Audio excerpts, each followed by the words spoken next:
Masuk lagi gosen. Mana tujuannya? Ke Puncak Kuning. Lumayan ongkosnya 30.500. Kita jemput.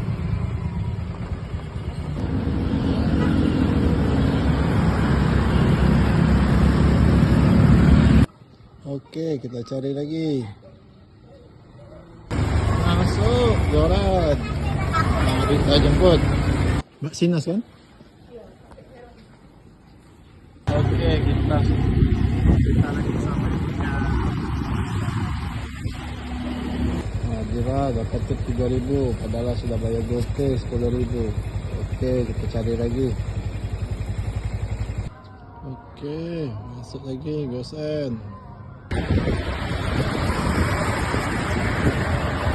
Masuk lagi GoFood.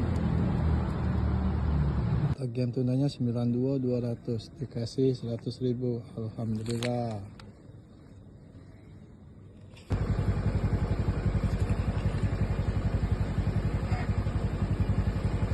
Kita cari lagi.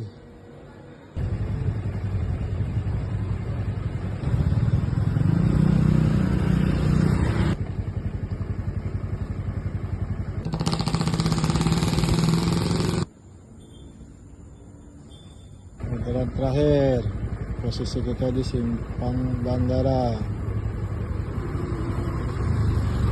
Alhamdulillah lor, dapat 13 orderan dari jam 4 sampai jam 9. Mari kita balik. Nah, orderannya.